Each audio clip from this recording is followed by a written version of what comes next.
اس دور سے اگر آپ ثبوت لے آئیں کہ بدعت حسنہ بدعت سیئہ کی کوئی تقسیم ہے یا کوئی گنجائش ہے تو چلیے ٹھیک ہے، لیکن ایسے اس دور میں اب دیکھیے ہر جمعہ کے خطبے میں کیا کہتا ہے اللہ کے نبی صلی اللہ علیہ وسلم کی حدیث کیا ہے؟ وَكُلُّ بِدْعَةٍ ضَلَالَةٍ، ہر بدعت گمراہی ہے، ہر بدعت گمراہی ہے۔ سنیے آپ بعد میں بولیے گا، پہلے سن لیجیے، ہر بدعت گمراہی ہے، یہ اللہ کے نبی صلی اللہ علیہ وسلم کی بات ہم لوگ ہر جمعہ کے خطبے میں پیش کرتے ہیں۔ عبداللہ ابن عمر رضی اللہ تعالیٰ عنہ سے مروی وہ کہتے ہیں کہ وَكُلُّ بِدْعَةٍ ضَلَالَةٍ وَإِنْ رَآهُ النَّاسُ حَسَنَةً، گرچہ لوگ حسنہ ہی سمجھیں لیکن ہر بدعت گمراہی ہے۔ تو صحابہ کا نبی کا ہم کو یہ ملتا ہے، ہم اسی کو مانتے ہیں۔ باقی بات کی کسی عالم نے کوئی تقسیم کر رکھی ہے کہ بدعت حسنہ کے نام پہ کچھ چل جائے، وہ نہیں چلے گا۔ جی اچھا جی، میں یہ پوچھ رہا ہوں بدعت کی تعریف کیا ہے آپ کی؟ ہاں، بدعت کی تعریف کیا ہے؟ اللہ کے نبی صلی اللہ علیہ وسلم نے فرمایا نا کہ من احدث فی امرنا ھذا ما لیس منہ فہو رد، کہ جس نے اس دین میں، ہمارے اس دین میں کوئی چیز ایجاد کی جو پہلے سے اس میں نہیں تھی، وہ بدعت ہے۔ تو دینی معاملات میں اگر کوئی چیز نئی چیز لاتا ہے جو پہلے سے نہیں، وہ بدعت ہے۔ پہلے سے اللہ کے رسول خود کہہ رہے ہیں، صحیح مسلم کی حدیث ہے، من عمل عملا، اما عائشہ رضی اللہ عنہا سے مروی ہے، من عمل عملا لیس علیہ امرنا فہو رد، جو کوئی ایسا عمل کرتا ہے جس پہ پہلے سے ہمارا حکم نہیں تو مردود ہے۔ اور صحیح مسلم میں، صحیح بخاری میں، من احدث فی امرنا، جو ہمارے اس معاملے میں، اور بعض روایتوں میں دوسری، صحیح بخاری کے علاوہ دوسری کتب میں، فی دیننا، ہمارے اس دین میں، تو دینی معاملات میں، عبادات میں کوئی چیز لاتا ہے، دین کے معاملے میں کوئی چیز نئی چیز لاتا ہے، وہ بدعت ہے۔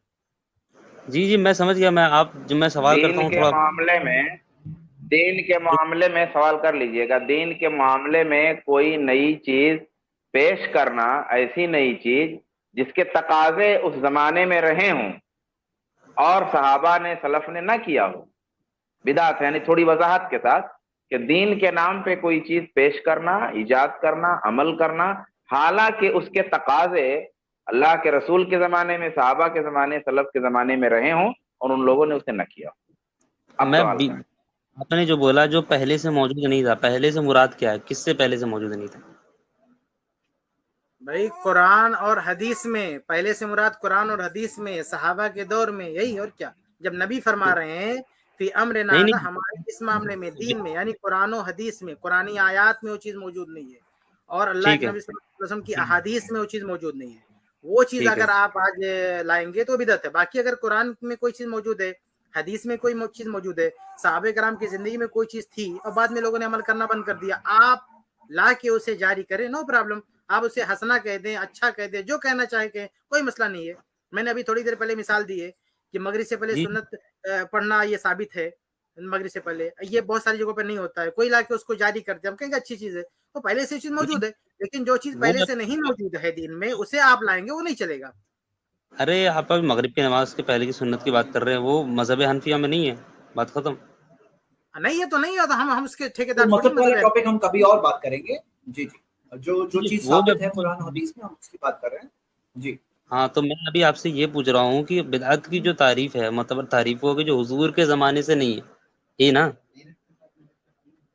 یہاں پہ ابن منظور نے لسان العرب ڈکشنری میں یہ کیا کہا ہے کہ بدعت کی تعریف اللہ کے رسول نے خود کر دیا۔ گئے بھائی کیا کہتے ہیں؟ نبی نے خود کر دیا بھائی، دوسرے لوگ کیا کہتے ہیں چھوڑو، اللہ کے رسول نے کیا۔ من احدث فی امرنا، بعض روایت میں فی دیننا، اب کون سی تعریف چاہیے آپ کو؟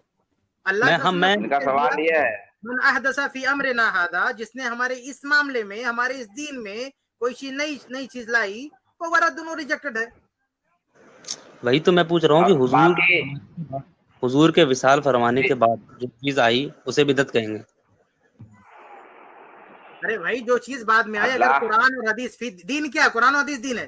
قرآن و حدیث میں کوئی چیز نہیں ہے، جس چیز کی تعلیم نہیں ہے، وہ بعد میں آپ لائیں گے، وہ چیز بدعت ہے۔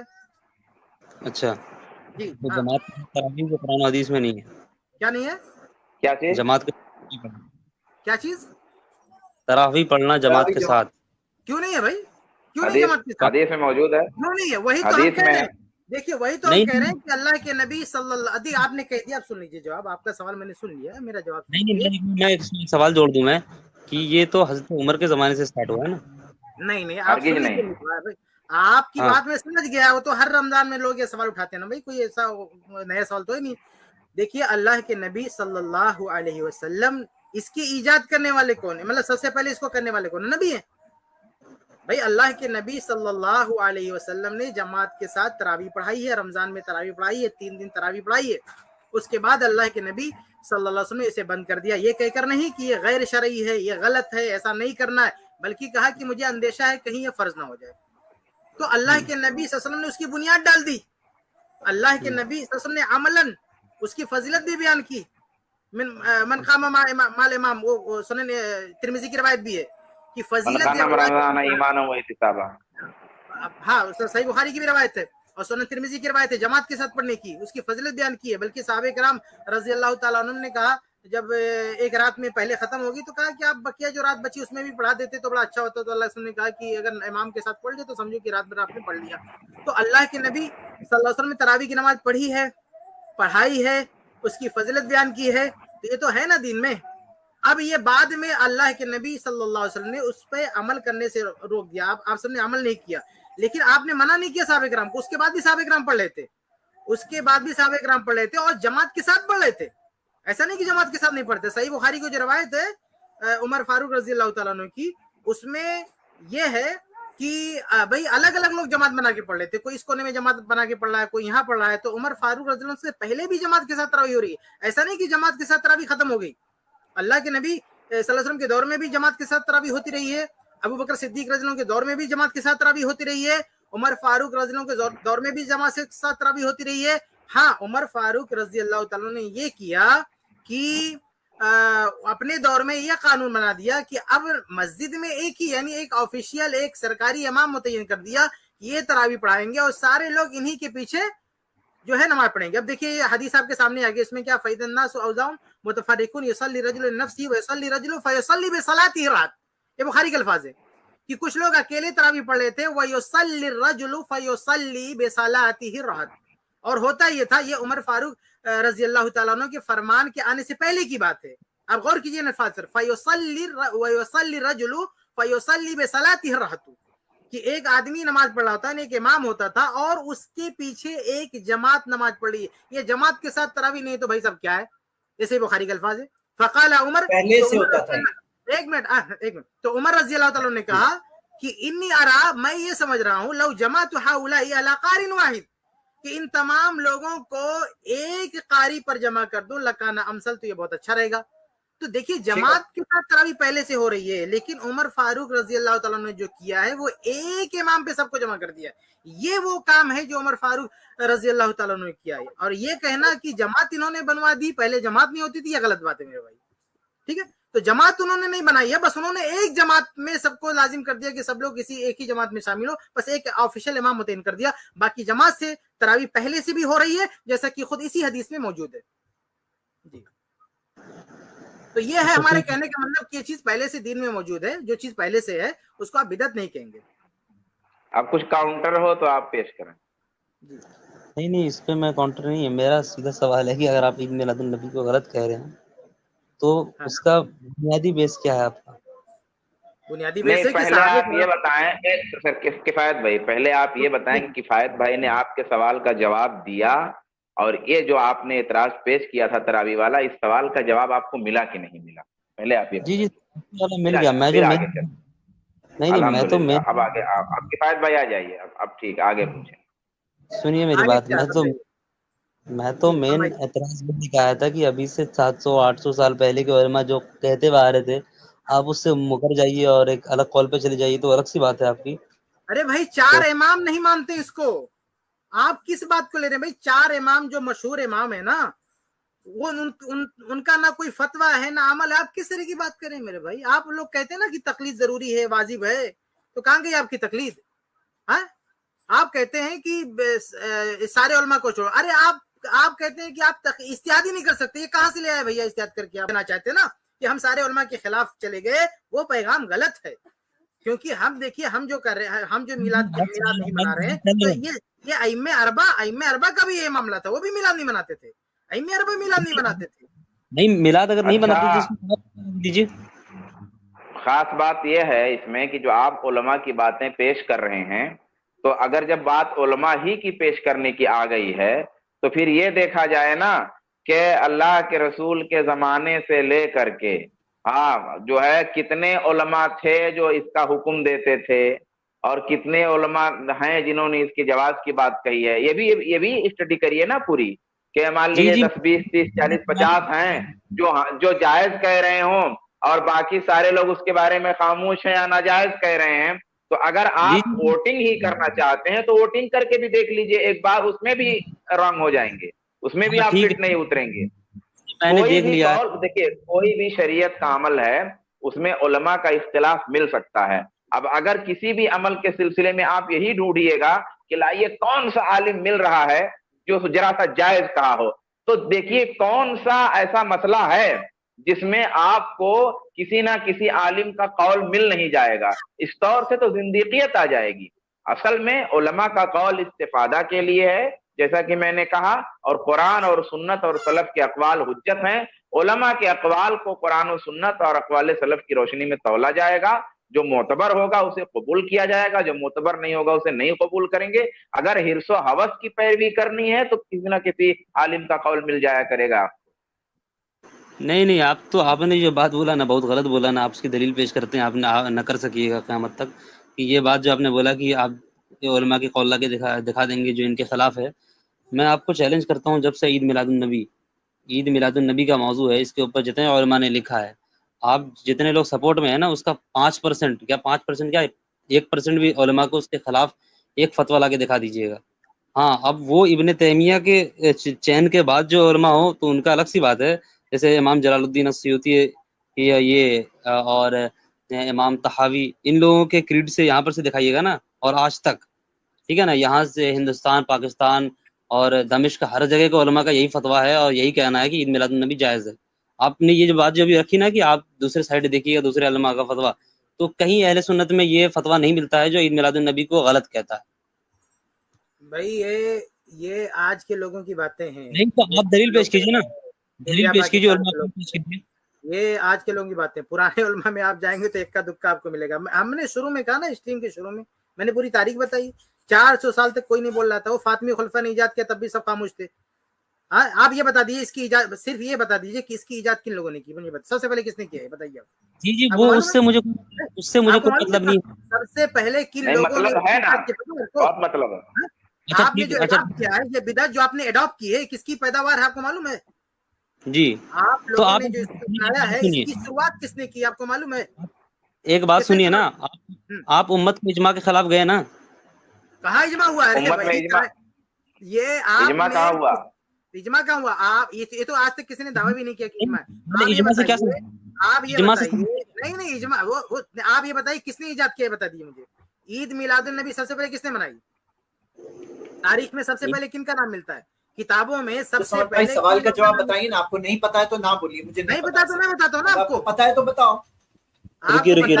سب سے پہلے عالم اسلام میں سب سے پہلے کس صدی میں عید میلاد النبی منائی، کن لوگوں نے منائی؟ ایک منٹ رکیے، میں بتاتا ہوں، بتا دیجیے۔ تو آپ دیکھیے جواب ملا تب شروع نہیں ہوا ہے۔ وہ ہسٹری مجھے نہیں ملا، میں اپنا کنکلوژن دے کے میں اب جا رہا ہوں، میں زیادہ دیر یہاں پہ رک نہیں سکتا۔ ایسا تو نہیں ہے کہ آپ کو ملا ہے اور آپ شیئر نہیں کرنا چاہتے ہیں؟ نہیں، واللہ عالم مجھے نہیں ملا ہے۔ آپ کیونکہ حقیقت میں یہ تو بہت آسانی سے مل سکتا ہے آپ کو کہ یہ نہ صحابہ کے زمانے میں تھا، نہ تابعین کے زمانے میں تھا۔ وہ مجھے پتا ہے، اسٹارٹنگ کی بہت بات ہے۔ آپ مجھے بولنے دیجیے گا، آپ لوگ تب سے بول رہے ہیں، میں سن رہا ہوں۔ ہاں، یہ بات قابل قبول ہے، ہر انسان کو پتا ہے کہ یہ 300 سال کے بعد اسٹارٹ ہوا ہے، اس بات میں کوئی اختلاف نہیں ہے۔ میں یہ دیکھنا چاہ رہا تھا کہ کب اسٹارٹ ہوا ہے، کس نے اسٹارٹ کیا، یہ میں ٹھیک ہے نا۔ میں ابھی کچھ بات کر کے بس اہم بات ہے بھائی صاحب، یہ بہت اہم بات ہے، آپ ابھی نہیں دیکھ سکے تو بعد میں دیکھیے۔ میری آپ سے ریکویسٹ ہے کہ آپ ضرور سرچ کیجئے، ریسرچ کیجئے کہ کس نے ایجاد کیا، اس سے آپ سمجھنے میں اور مدد ملے گی۔ آپ ضرور بعد میں تحقیق کیجئے، لیکن اس تہ تک پہنچیے کہ کس نے سب سے پہلے کیا ہے۔ جی، وہ میں تہ میں پہنچ جاؤں گا انشاءاللہ۔ میری بات سنیے، میں اپنی بات کہہ کے ختم کر رہا ہوں۔ ایک تو سب سے پہلی بات، اس کے اوپر امام حجر الحیتمی جو اس کی اجازت دیتے ہیں عید میلاد النبی بنانے کا، انہوں نے اس کے اوپر حدیث جو کوٹ کیا ہے وہ یہ ہے کہ جب حضور صلی اللہ علیہ وسلم مدینے میں آئے تو لوگوں نے حضور صلی اللہ علیہ وسلم کے مدینے آنے کے تشریف لانے کی خوشی بنائی۔ یہ حدیث کوٹ کر کے امام حجر الحیتمی، میری بات نہیں ہے، امام حجر الحیتمی کی بات ہے، انہوں نے کہا کہ اس کو دلیل بنا کے آپ عید میلاد النبی منا سکتے ہیں۔ اب یہ علماء کی بات ہے، یا آپ اسے اختلاف کیجیے گا یا آپ کی بات ہے۔ وہاں پہ مدینے میں لوگوں نے حضور کی آمد کی خوشی بنائی ہے، اور وہاں پہ نظم پڑھے گئے ہیں، کیا کہتے ہیں، طلع البدر علينا من ثنيات الوداع وجب الشكر علينا، اور باقی سارے واقعات ہوئے ہیں. اور میں ایک چھوٹی سی چیز کے اوپر آپ کو اس کے اوپر کنسنٹریٹ کروا دوں کہ یہ جب حضور کی ولادت ہوئی تھی تو یہ واقعات آپ لوگوں نے سنا ہوگا کہ ابو لہب نے خوشی بنائی تھی. پتہ ہے انہوں نے نبی سمجھ کے خوشی نہیں بنائی تھی. میں اس پہ بولنا چاہوں گا، اس پہ میں بولوں گا ابو لہب کے اب سب کام چھوڑ کے سب سے پہلے ابو لہب کے وقت قصے کو مجھے کچھ بولنا ہے. آپ کہہ لیجیے اپنی بات. مجھے پتہ ہے یہی بولیے گا، پہلے میری پر بات سنیے بعد میں بولتے رہیے گا. ابو لہب نے نبی مان کے خوشی نہیں بنائی تھی. ابو لہب نے اپنا بھتیجا مان کے خوشی منائی تھی. ابو لہب جیسا کافر ویسا کافر انسان نے جب اپنے بھتیجا سمجھ کے صرف خوشی بنائی حضور کی آمد کی تو اسے اس کا اجر ملا ہے. تو ہم حضور صلی اللہ علیہ وسلم کی امتی ہیں الحمدللہ، اور حضور کو اپنا نبی مان کے رحمت للعالمین مان کے خوشی بنا رہے ہیں، تو ہمیں اس کے اوپر اجر نہیں ملے گا. یہ بات مطلب عقل کے پرے ہے. اور آخری بات میں ابھی یہ نہیں جواب آپ دے دیجیے گا، میں ختم کر مجھے رکنا نہیں ہے. جواب بھی سن کے جائیے، جواب سنوں گا. آپ کو جواب سن کے جانا بھائی صاحب. ٹھیک ہے، میں جواب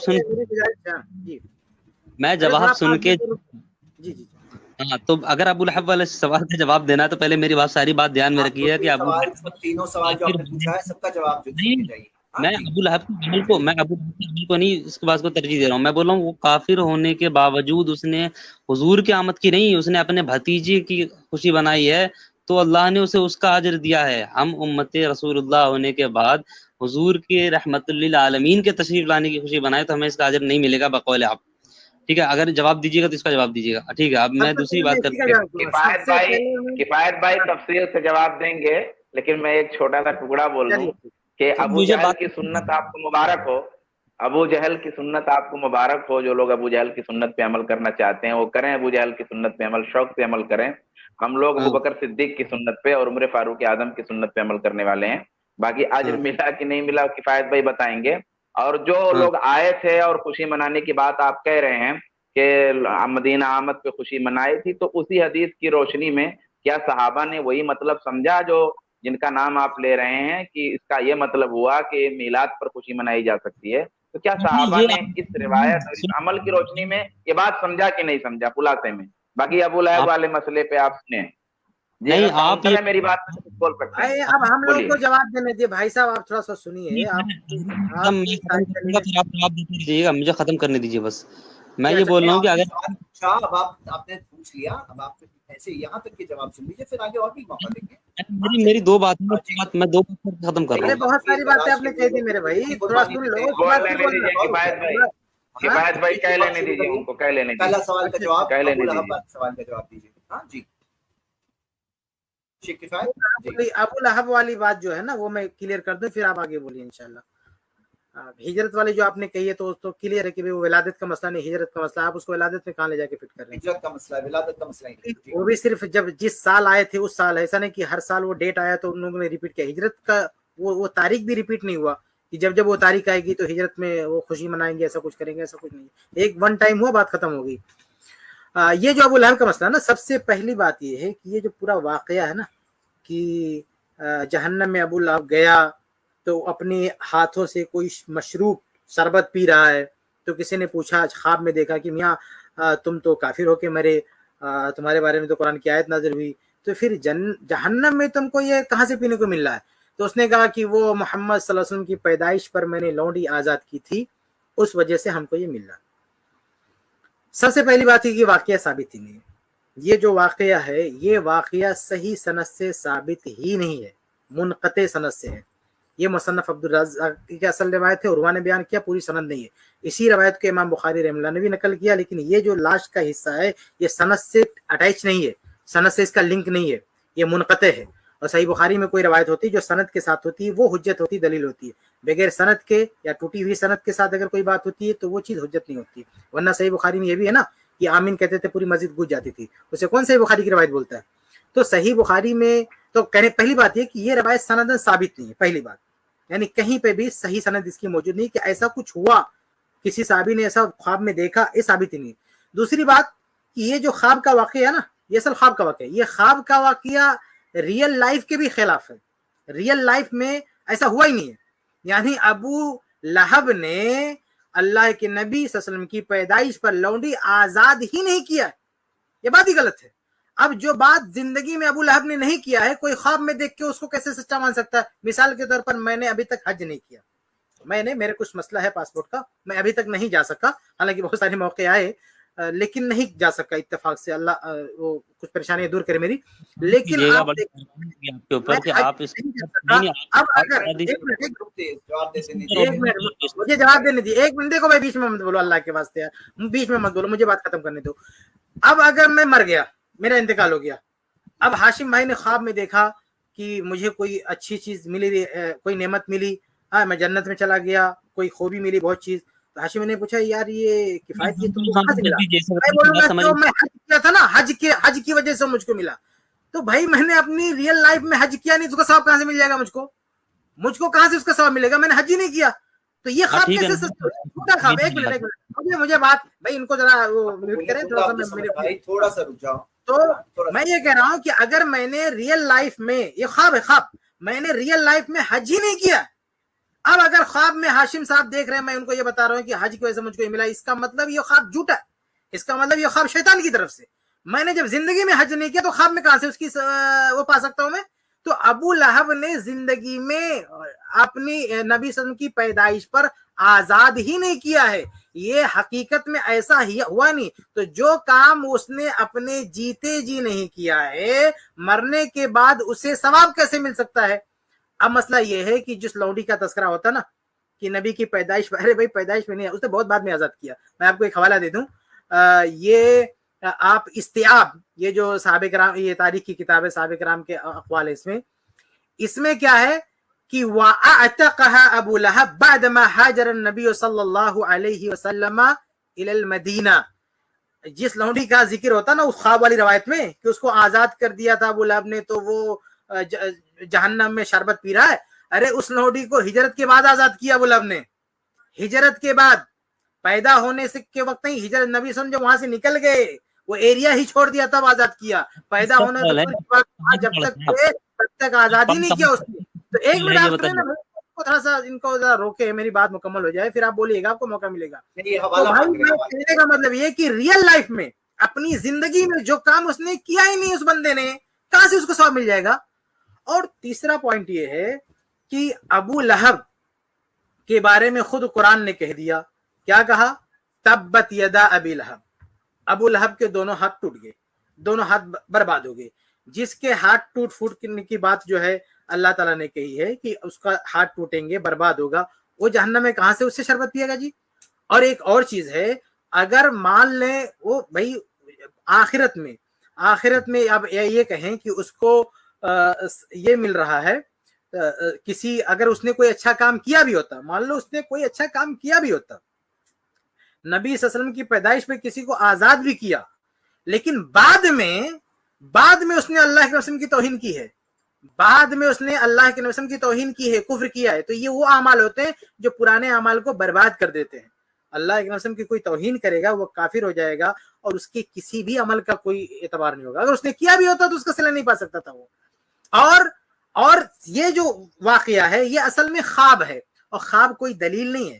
اور وہ خواب بھی جب دیکھا گیا ہے تو وہ حالتیں پتہ نہیں وہ مسلمان تھے کہ غیر مسلم تھے اس وقت، کس حالت میں انہوں نے خواب دیکھا، بلکہ بعض روایتوں میں آتا ہے کہ حالت کفر میں وہ خواب دیکھا ہے، بعد میں انہوں نے بیان کیا ہے، لیکن خواب دیکھا ہے حالت کفر میں. لیکن آپ یہ دیکھیں کہ خواب آج بھی کوئی کتنا بڑے سے بڑا عالم ہو، وہ خواب دیکھے گا، خواب کی بات دلیل سرے سے ہے ہی نہیں.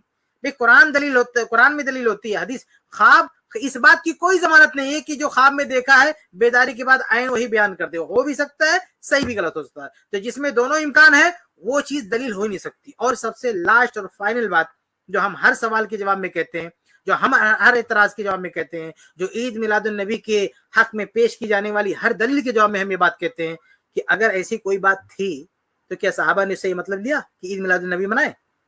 اگر ہم ساری باتوں کو نظر انداز کر کے مان بھی لیتے ہیں کہ ایسا کوئی واقعہ ہوا، تو کیا یہ واقعہ جنہوں نے بیان کیا، جن صحابی نے بیان کیا، کیا خود انہوں نے اس کا یہ معنی سمجھا کہ چلو ہم عید میلاد النبی مناتے ہیں، چلو ہم خوشی مناتے ہیں؟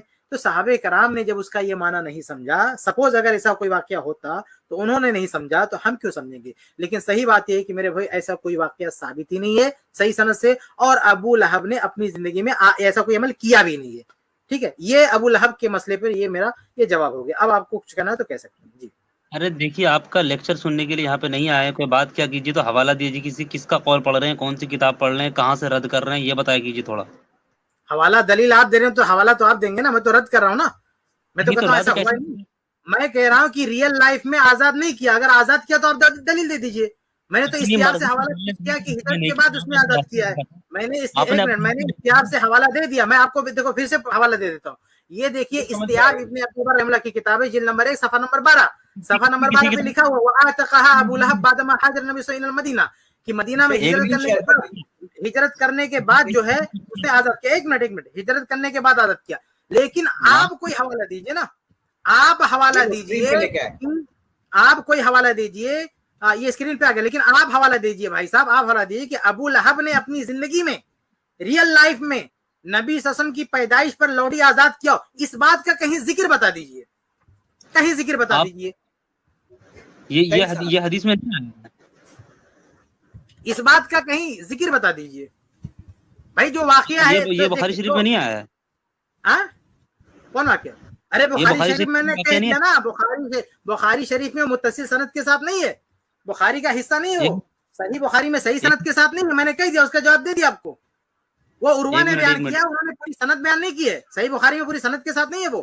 صحیح بخاری کی وہ روایات, وہ احادیث حجت ہیں جو مکمل سند کے ساتھ ہوں. آپ جا کے تحقیق کیجیے, وہ صحیح بخاری میں پوری سند کے ساتھ نہیں ہے. اب اگلی اسٹریم میں آئیے تحقیق کر کے. تو ہم نے جواب دے دیا, جو دلیل آپ نے پیش کی وہ دلیل صحیح سند سے متصل سند سے ثابت نہیں ہے. یہ پہلی بات میں نے کہی ہے. اب اس کے لیے مجھے دلیل نہیں دینا, آپ کو دینا ہے, یہ آپ کی ذمہ داری ہے. میں تو رد کر رہا ہوں نا کہ صحیح سند نہیں ہے, میں تو مطالبہ کر رہا ہوں. اب اللہ کے بعد اس کا چین لا کے دو, صحیح سند لا کے دو. دوسری بات میں نے کہا کہ دوسری بات میں نے کہا کہ ابو لہب نے اپنی ریئل لائف میں آزادی نہیں کیا. اب لاؤ کوئی ثبوت, لاؤ کوئی دلیل کہ آزاد کیا تھا. میں تو دعویٰ کر رہا ہوں کہ ابو لہب نے جب تک زندہ تھا اپنی لوڈی کو نبی صلی اللہ علیہ وسلم کی ولادت پہ آزادی نہیں کیا. وہ جب ریئل لائف میں کام نہیں تو مرنے کے بعد ثواب کہاں سے پا جائے گا بھیا؟ اگر میں نے حج نہیں کیا تو ایسے مر گیا, اگر حج کیے تو مرنے کے بعد کوئی خواب میں دیکھے کہ مجھے حج کا ثواب ملا, کیسے مل سکتا ہے؟ ارے جو مقام میں نے کیا ہی نہیں اس کا ثواب کیسے ملے گا مجھ کو؟ تو ابو لہب نے یہ کام کیا ہی نہیں ہے, لونڈی کو آزادی نہیں کیا. اگر کیا تو آپ اس کا ثبوت بتاؤ, آپ اس کا ثبوت بتاؤ اگر اس نے کیا تو. بھائی دیکھو صحیح بخاری کی, صحیح مسلم کی حدیث ہے, صحیح مسلم کی حدیث ہے. ایک صحابی نے, میں ایک بات سن لیجیے, صحیح مسلم کی حدیث ہے کہ دو صحابہ ہجرت کیے, ہجرت کرنے کے بعد بیمار ہو گئے, تو ایک نے جو اپنے ہاتھ کاٹ لیے, ان کا انتقال ہو گیا, اور جنت میں گئے. دوسرے نے خواب میں دیکھا اور کہا کہ آپ تو جنت میں چلے گئے یہ کام کر کے, تو یہ کیسے ہو گیا؟ تو انہوں نے کہا کہ اللہ تعالیٰ نے میرے ہجرت والے عمل کو کی وجہ سے جو ہے میری بخشش کر دی. تو دیکھیے خواب میں ہجرت کا سبب بتا رہے ہیں, اور ریئل لائف میں انہوں نے ہجرت کیا ہے.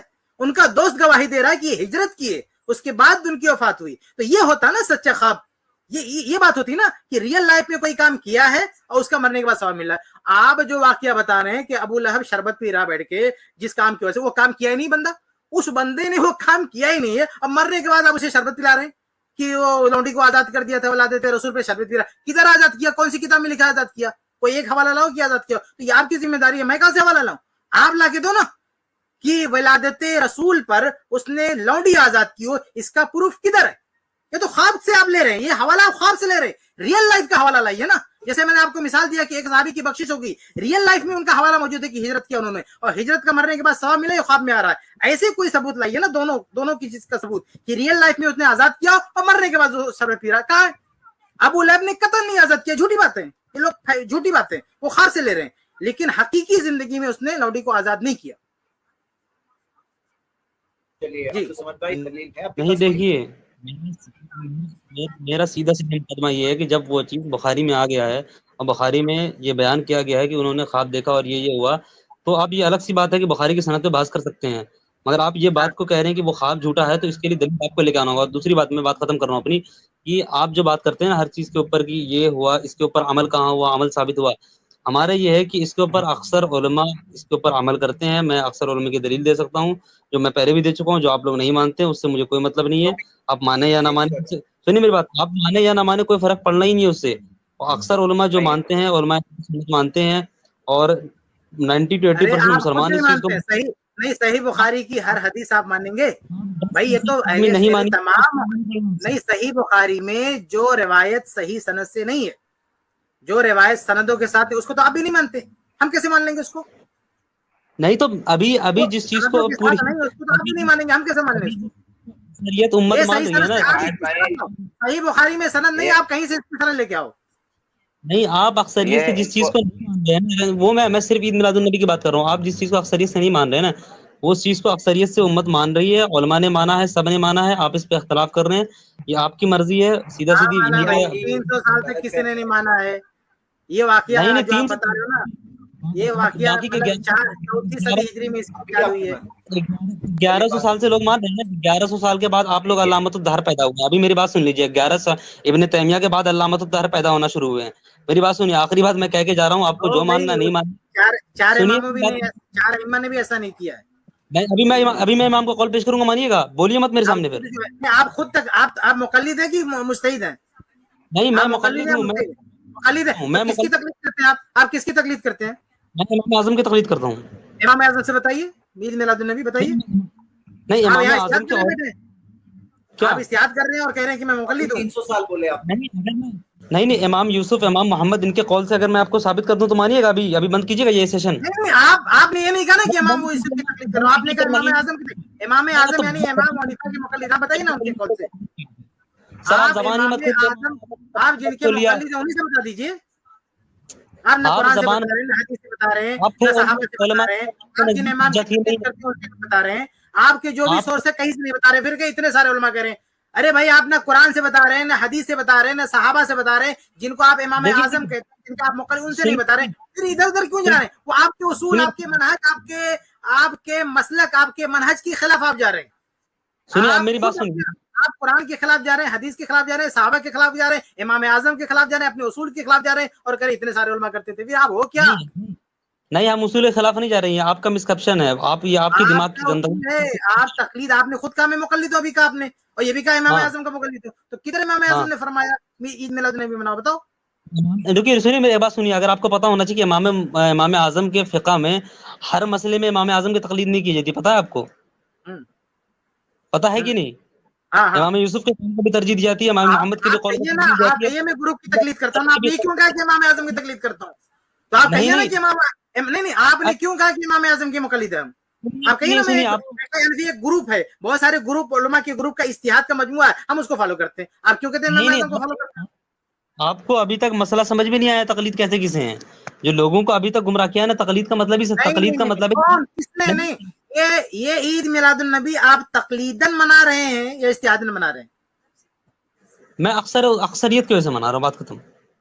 تو یہ نہیں ہے نا، یہ تو نہ قرآن میں ہے، نہ حدیث میں، نہ صحابہ میں، نہ ائمہ اربعہ میں، نہ تقلید میں. اکثریت کہاں سے آ گئی ہے؟ نہیں میرے حضور کی حدیث ہے کہ میری امت کسی غلط کام پہ جمع نہیں ہو سکتی. صحیح بات ہے نا. آپ لوگ چند لوگ الگ ہیں. صحیح بات ہے، امت غلط کام پہ تو کہاں جمع ہے؟ کہاں جمع ہے؟ ہم تو نہیں ہے نا آپ کے ساتھ میں، ہم تو نہیں ہے نا. تو جمع کا مطلب کہاں جمع ہے؟ جمع کا مطلب ہوتا ہے ہم امت میں نہیں ہیں. جمع نہیں ہے. اللہ کے رسول کی حدیث ہے کہ پوری امت جمع نہیں ہو سکتی. ہم کدھر جمع ہو رہے ہیں؟ ہم تو رد کریں، غلط ہے. اکثریت کی بات ہوئی، میجورٹی کی بات ہوئی. میجورٹی کی بات ہوئی، میجورٹی میں نہیں شامل. ایسا حدیث میں نہیں ہے کہ اس امت کی اکثریت غلط کام کرتی ہے. حدیث میں اجماع کی بات ہے، اجماع غلط نہیں ہو سکتا. میجورٹی بھی ان کے اعتبار سے طے کیا جائے گا. ہاں میجورٹی ان کے حساب سے نہیں. آپ پاپولیشن ریٹ بھی دیکھ لیجیے گا. میں آپ چھوڑ کے جا رہا ہوں.